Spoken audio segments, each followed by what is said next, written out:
Aqimi sholata li zikri, dirikanlah sholat untuk mengingatku. Kalau orang yang waras, kan langsung mikir, bagaimana saya bisa mengingat dia kalau saya nggak tahu dan kenal pada dia? Kan gitu. Cuman gini aja, laki-laki boleh masuk, perempuan enggak. Itu aja, udah. Karena tidak pernah bertanya. Laki-laki itu siapa di Quran? Oh, ternyata laki-laki itu lambang dari rohani. Oh, ternyata perempuan lambang dari jasmani. Perjalanan menuju Tuhan. Jasmaninya di luar saja. Karena ini adalah perjalanan rohani, perjalanan spiritual. Semua itu punya makna. Sayang ya, gak diurai. Baru nyampe di Indonesia, udah merencanakan lagi pergi ke sana. Saya bukan anti kalian pergi ke sana. Tetapi buat apa menjalankan syariat kalau nggak tahu hakikatnya? Buat apa kita punya banyak cangkir kalau semua itu nggak ada isinya? Paham? Oke. Hebat Allah itu. Makanya dalam tradisi Islam kita kenal ada nur, itu ada nurullah. Ada nur Muhammad. Ada nur insan. Lalu kita mengatakan nur insan itulah yang disebut dengan jiwa. Itulah diri pribadimu yang sejati. Kenali. Apa yang harus dikenali oleh jiwa? Nur insan ini, jiwa ini harus kenal pada nurullah, Allahnya. Nur Muhammad, Rasulnya. Makanya syahadat, asyhadu alla ilaha illallah wa asyhadu anna Muhammad Rasulullah. Yang bersyahadat itu adalah jiwa pada nurullah dan nur Muhammad. Disebut syahadatain.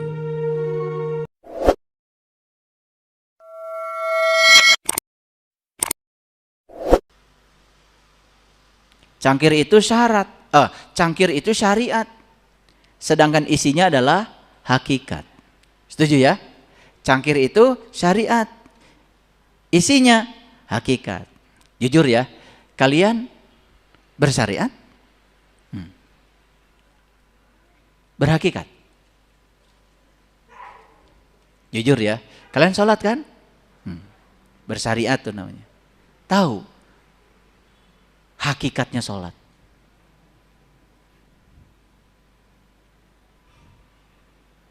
Jangan-jangan kita sholat cuman raganya saja. Berarti selama ini kita sholat cangkir isi atau cangkir kosong? Pantesan buku amalnya nggak nambah-nambah, kan cangkirnya kosong. Nggak dicatat. Betul nggak? Iya. Sederhana kok di Quran. Aqimi sholata li zikri, dirikanlah sholat untuk mengingatku. Kalau orang yang waras, kan langsung mikir, bagaimana saya bisa mengingat dia kalau saya nggak tahu dan kenal pada dia? Kan gitu? Kan Nabi Muhammad juga tidak sholat dulu kan? Kan Isra Mi'raj dulu. Ketemu dulu baru nyembah. Pantas beliau ingat sama Allah, kan udah ketemu. Kan itu yang diajarkan Nabi. Lah kalian ngikutin siapa? Ngikutin katanya lagi. Betul nggak? Cangkir kosong.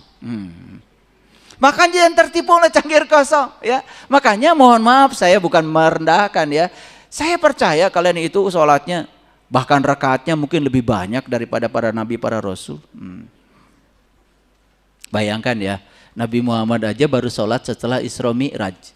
Usia beliau itu saat itu sekitar 40-45 diperkirakan begitu. Kan berarti beliau baru mulai sholat umur 45 tahun. Beliau meninggal umur 62 tahun, 63. Dalam durasi itu beliau sholat. Kalian itu dari kecil. Wih, gak kebayang ya itu tebalnya buku amalnya ya kalian. Luar biasa. Kosong ya ibu? Jujur ya. Tapi cangkirnya kosong. Ternyata tidak ada isinya. Ya, makanya bersyariat itu harus berhakikat. Ini contoh. Kalian pergi ke Mekah nih. Muter tuh 7 putaran di Ka'bah. Suruh muter, muter aja. Ditanya, ya, kenapa muter bu? Kan disuruh pembimbing juga muter. Kenapa 7 bu? Kan disuruhnya juga 7, ya kan? Kenapa mulainya dari Hajar Aswad? Kan disuruhnya juga dari sini. Tanya pembimbingnya, Pak, kenapa? Ya, saya muternya 7. Dari sananya juga 7 bu. Betul nggak? Nah, tetapi lucunya itu yang kayak gini-gini merasa seakan-akan sedang mengisi cangkir kosong. Padahal dia juga cangkir kosong. Kan nggak ngerti. Padahal di balik angka 7 itu luar biasa. Sampai di Quran diabadikan. Wa banaina fawqakum sab'an sidada. Aku telah menciptakan di atas kamu 7 lubang yang sangat kokoh. Sampai Allah mengatakan, ya, aku telah menciptakan sab'a taraik. Itu di Quran surat Al-Mu'minun. Aku telah menciptakan 7 jalan. Tanya itu, kenapa angka 7 di Quran diulang-ulang? Bahkan surat Al-Fatihah pun 7 ayat. Bahkan langit pun 7 lapis. Bahkan bumi pun 7 lapis. Cari hakikat di balik angka 7. Begitu kalian menjalankan syariat di sana, tahu hakikatnya, mantep itu syariatnya. Mulai dari Hajar Aswad. Apa itu Hajar Aswad? Batu hitam. Apa itu batu hitam? Temukan hakikatnya. Apa itu multajam? Temukan hakikatnya. Apa itu pintu Ka'bah? Temukan hakikatnya. Apa itu makom Ibrahim? Temukan hakikatnya. Apa Hijr Ismail? Temukan hakikatnya. Apa rukun Yamin? Temukan hakikatnya. Mengapa saya harus berkelilingnya lingkaran, bukan kotak? Padahal Ka'bahnya bentuknya kotak. Temukan hakikatnya. Begitu ketemu hakikatnya, mantap itu menjalankan syariat. Nangis kalian pergi ke sana. Gitu nggak waktu kalian umroh? Yang penting sudah foto sama unta, dipajang di rumah, betul? Nih. Nah, jangan-jangan kita selama ini hanya sibuk menuangkan cangkir kosong. Gak ada isinya. Bulak-balik pergi ke sana, bulak-balik terus pergi ke sana. Hanya pamer foto aja. Pergi ke Madinah. Ditanya, kita kegiatan di Madinah apa nih sekarang? Oh, kita akan pergi ke Masjid Quba. Kenapa ke Masjid Quba dulu? Apa artinya Masjid Quba? Apa hakikatnya Quba? Kenapa perjalanan kita di Madinah untuk menuju kota yang bercahaya harus memulai dari Masjid Quba? Habis dari situ kita akan pergi ke Jabal Uhud. Uhud itu Ahad. Kenapa kita harus pergi ke Jabal Uhud? Kenapa Jabal, gunung, di Quran diulang-ulang? Nabi Musa bertemu Tuhan di gunung.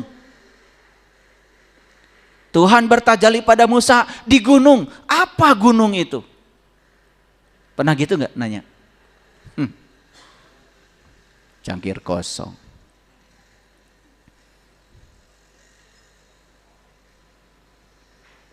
Kenapa Jabal Uhud itu konon katanya 7 kilometer, 7 lagi. Wih, luar biasa. Dari Jabal Uhud mampir dulu ke pasar kurma. Tambah lupa kalian. Betul nggak? Sibuk aja beli coklat. Udah, tambah terlelap aja. Begitu tanya, tadi apa bu yang dialami di Masjid Quba? Teuing ah. No penting mah kurma. Gining ya, pulang dari sana bawa kurma. Kenapa dari Jabal Uhud? Dari Jabal Uhud kita harus pergi ke Qiblatain. Apa Qiblatain? Mengapa 2 kiblat? Mana kiblat yang pertama, mana kiblat yang kedua? Masuk ke percetakan Al-Quran. Di situ laki-laki boleh masuk, perempuan tidak. Nah, apalagi ini? Nanya nggak kalian? Yakin nggak nanya? Pokoknya nunggu aja di luar sambil belanja roti. Cuman gini aja, laki-laki boleh masuk, perempuan enggak. Itu aja, udah. Karena tidak pernah bertanya. Laki-laki itu siapa di Quran? Oh, ternyata laki-laki itu lambang dari ruhani. Oh, ternyata perempuan lambang dari jasmani. Perjalanan menuju Tuhan, jasmaninya di luar saja. Karena ini adalah perjalanan ruhani, perjalanan spiritual. Semua tuh punya makna. Sayang ya, gak diurai. Baru nyampe di Indonesia, udah merencanakan lagi pergi ke sana. Saya bukan anti kalian pergi ke sana. Tetapi buat apa menjalankan syariat kalau nggak tahu hakikatnya? Buat apa kita punya banyak cangkir kalau semua itu nggak ada isinya? Paham? Oke, baru kita masuk ayat. Ya, Coba lihat ini Quran surat An-Naba, surat ke-78 ayat 38. A'udzubillahi minasyaitonirrajim. Bismillahirrahmanirrahim. Yauma yaqumur ruhu wal malaikatu soffan. Pada hari ketika ruh dan malaikat bersaf. Awas, cangkir kosong. Pernah bertanya apa itu ruh? Gak bertanya. Pengen tahu apa itu ruh? Gak pengen tahu. Kenapa Allah meniupkan ruh ke dalam diri saya? Dan kapan ditiupkan? Pernah tahu? Gak tahu. Pokoknya membiarkan semua itu menjadi informasi aja. Nih hadirin, saya kasih tahu sedikit. Istilah ruh itu ada ketika bagian dari dirinya Tuhan yang mata terbatas itu ditiupkan ke sini. Bagian dari dirinya yang ditiupkan ke sini, ke tubuh yang sempurna itu dalam kitab suci disebut ruh. Clear? Tapi ketika sudah keluar dari sini, kembali ke tempat asalnya, tidak disebut ruh lagi. Contoh, kalian lihat hujan, muncul sebagai tetes-tetes air. Bilangnya apa? Tetes air. Kapan istilah tetes air itu kalian sebutkan? Kan itu sebetulnya asal muasalnya dari laut yang luas tanpa batas. Air itu menguap ke atas, menjadi kabut, dan turun menjadi tetes-tetes. Dia disebut tetes air ketika sedang menjadi hujan karena sedang terpisah dari lautnya. Karena sedang terpisah dari lautnya disebut tetes air. Coba kalau dia udah menyatu dengan laut. Begitu kalian pergi ke laut, indah ya laut. Lupa bahwa laut itu sebutnya tetes-tetes yang sudah pulang. Tapi kalian bilang tetes enggak? Oh itu tetes yang kemarin saya lihat di hujan, gitu enggak? Enggak. Begitu sudah sampai ke sana namanya bukan tetes lagi, namanya laut, namanya samudra. Allah yang tanpa batas ini dengan cinta kasihnya meniupkan bagian dari dirinya. Fa iza sawaituhu wa nafakhtu fihi min ruhi faqa'u lahu sajidin. Ditiupkan ruhku tuh ke sini. Jadi istilah ruh itu ada pada saat bagian dari dirinya masih diizinkan ada di sini. Clear sampai sini? Ketika sudah keluar dari sini nggak ada istilah ruh. Sama seperti tetes air yang sudah kembali ke laut, nggak ada tetes air lagi. Yang ada adalah laut. Clear sampai sini? Oke. Lalu Allah itu dengan cinta kasihnya, beliau mengatakan, supaya ruh yang aku tiupkan kepadamu itu bisa kamu kenali. Maka kata Allah, aku manifestasikan ruh itu yang asalnya goib menjadi nur. Maka di Quran dikatakan waja'alna, ya, waja'alnahu nuron. Aku jadikan ruh itu sebagai cahaya. Saking ingin dikenal. Hebat Allah itu. Makanya dalam tradisi Islam kita kenal ada nur, itu ada Nurullah. Ada Nur Muhammad. Ada Nur Insan.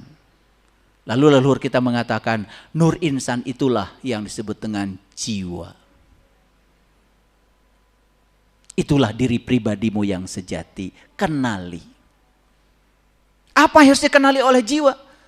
Nur Insan ini, jiwa ini harus kenal pada Nurullah, Allahnya. Nur Muhammad, Rasulnya. Makanya syahadat, asyhadu alla ilaha illallah wa asyhadu anna Muhammadar Rasulullah. Yang bersyahadat itu adalah jiwa pada Nurullah dan Nur Muhammad. Disebut syahadatain. Udah nyampe situ belum pengalamannya? Badairah. Jaga di akhirat.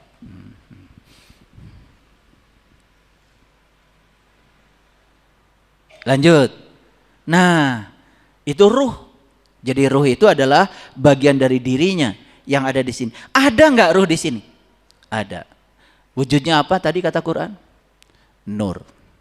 Sudah menyaksikannya? Belum. Karunya ting.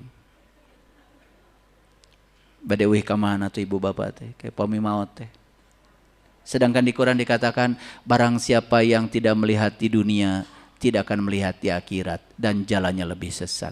Waman kana fi hadihi a'ma wa huwa fil akhirati a'ma wa adallu sabila. Ini ya, kebanyakan cangkir kosong. Ari cangkir mas seurnya di bumi teh. Areueuh eusina. Hoyong kopi teu aya, hoyong susu teu aya cai herang-herang acan. Karunya teuing. Tapi sibuk aja terus ya menuangkan cangkir kosong itu. Sombong, merasa seakan-akan sudah isi. Sekarang muncul katanya, ruh dan malaikat bersaf. Apa sih malaikat? Masih ingat ya? Kan malaikat itu disuruh sujud pada Adam? Sujud? Sujud. Kenapa? Karena malaikat itu sudah mampu menyaksikan Adam bukan sebagai Adam. Yang disaksikan oleh malaikat itu isinya Adam, bukan Adamnya.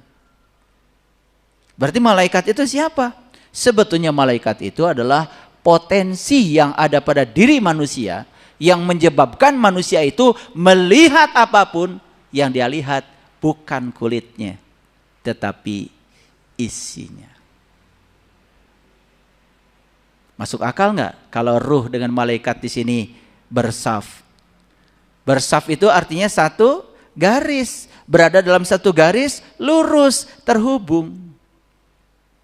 Nih saya kasih tahu, ketika sang jiwa yang ada dalam diri kita itu sudah bisa syahadat secara nyata, senyata-nyatanya, sudah menyaksikan Allah dan Rasulnya yang ada dalam dirinya, maka sang jiwa itu sudah mewarisi sifat malaikat.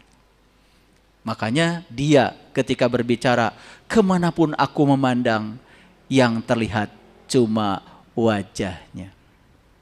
Gitu. Bapak Ibu sudah bisa begitu? Suami yang bengal itu kelihatan siapa? Kelihatan siapa?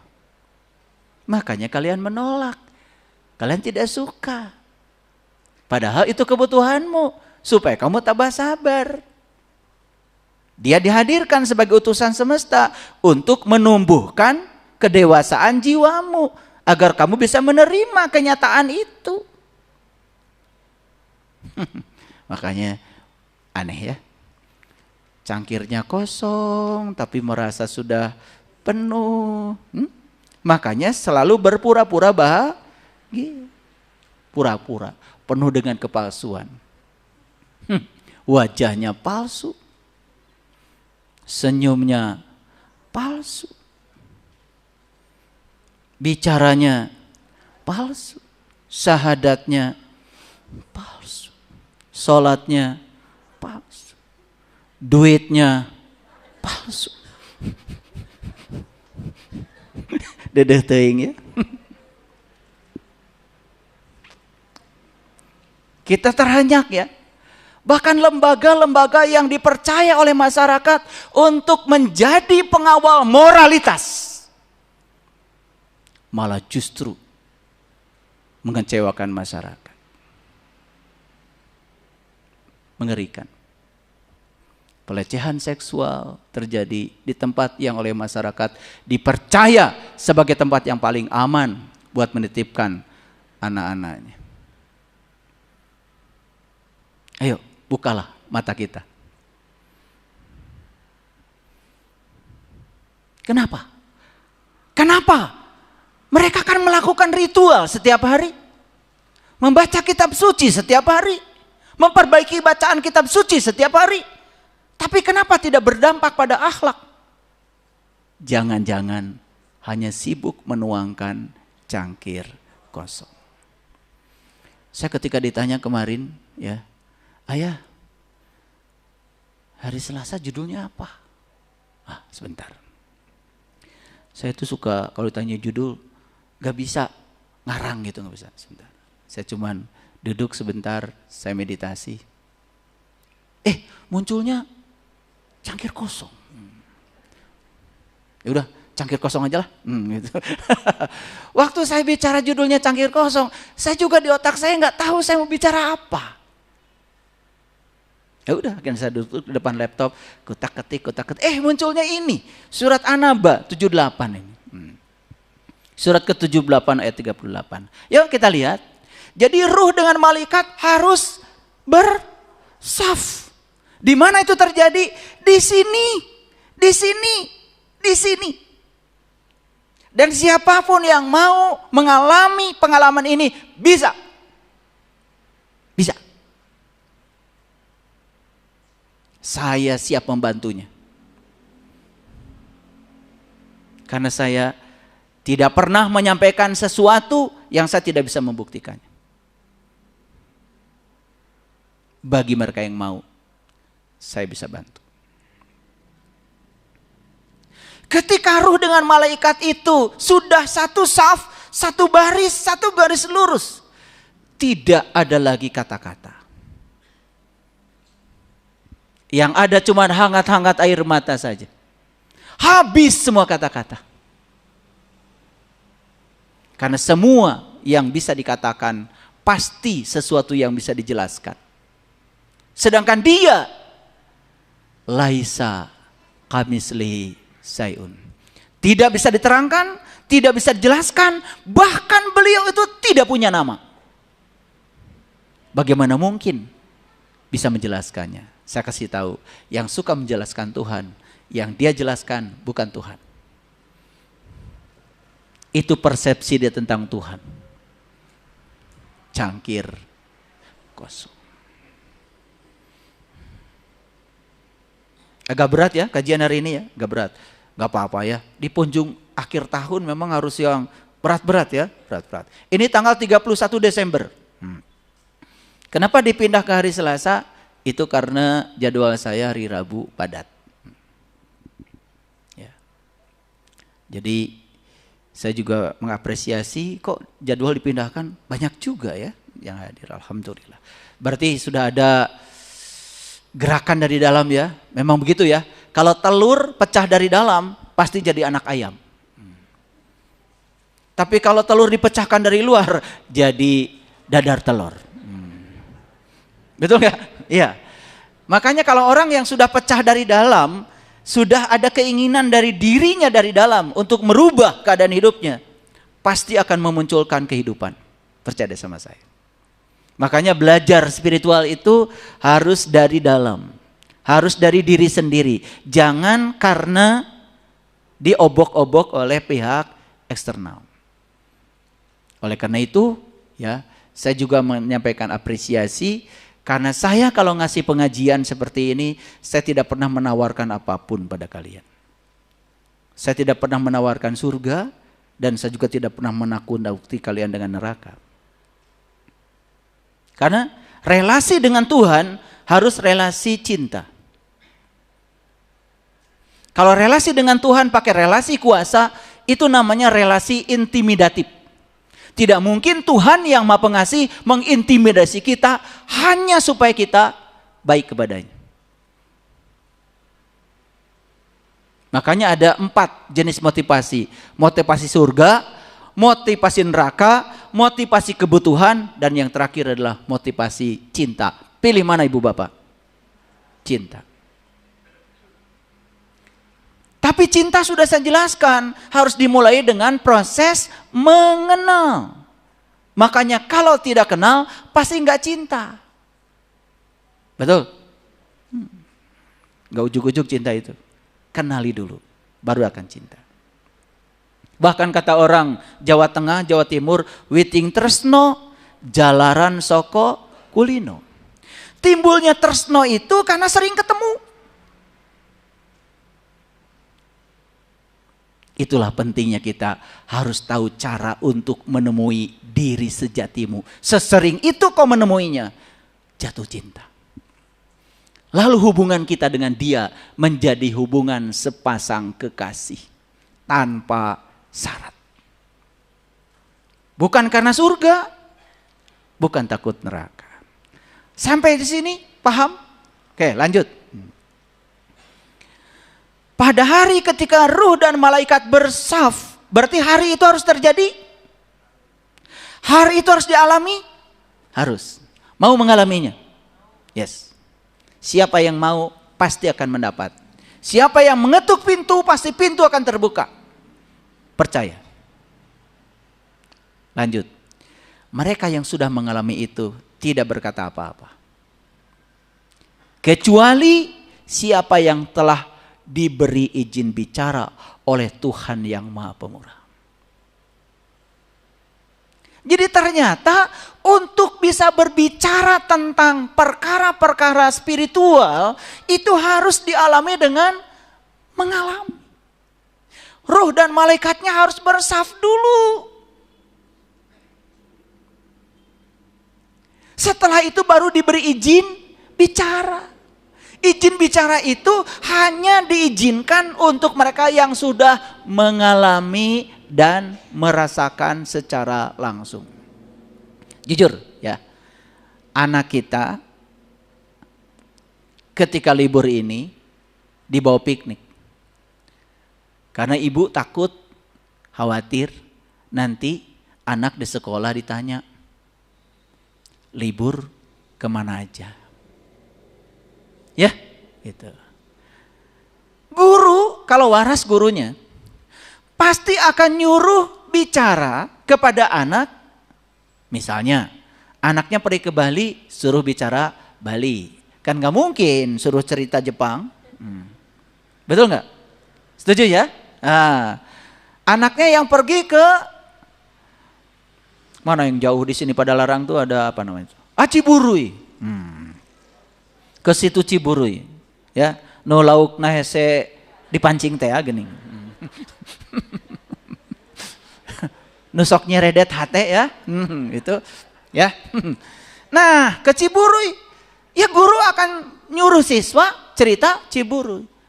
Saya yakin, seyakin-yakinnya gak mungkin ada siswa yang tidak pergi ke Ciburui disuruh cerita Ciburui. Yakin? Oke, jadi Allah tidak mungkin ngasih izin bicara kecuali kepada orang yang mengalaminya dan merasakannya. Yang bicara tapi tidak mengalaminya, tidak merasakannya secara langsung, tetapi dia bicara dengan persepsinya sendiri, itu namanya menuangkan cangkir kosong. Paham sampai sini? Maaf ya, karena judul yang datang begini, jadi suka atau tidak suka ya karena judulnya begini. Ya disukai aja. Saya itu ngasih judul di YouTube itu udah banyak banget. Kalau saya ditanya judul, saya tidak pernah melihat judul-judul lama. Gak pernah. Misalkan saya cek dulu ini judul yang sudah ada apa aja, saya takut judulnya sama. Gak ada waktu saya lihat itu. Saya cuman yakin hari ini saya diberi napas baru oleh Allah, diberi hari baru oleh Allah, pasti saya akan dikasih judul baru. Dan pasti judul kalau dari sana gak mungkin sama.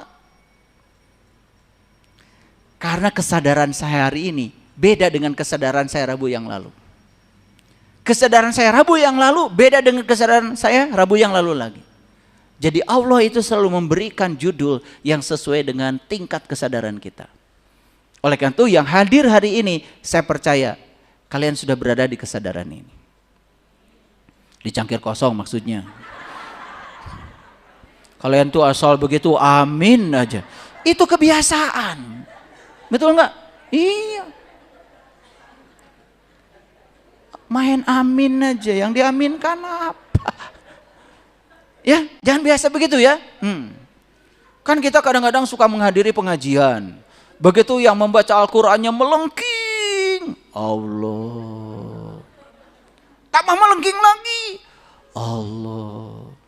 Padahal kata yang baca Quran, ketika kamu melanggar janjimu, aku kutuk kamu menjadi monyet yang hina.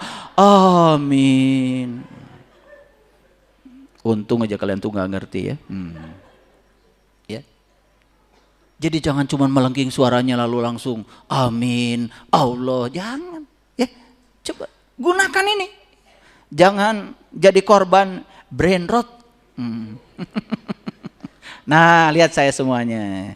Jadi ayat ini mengatakan ketika ruh dengan malaikat sudah satu garis, maka sebetulnya dia tidak mau berkata-kata. Gak mau. Karena kalau mengatakan yang begini itu berisiko.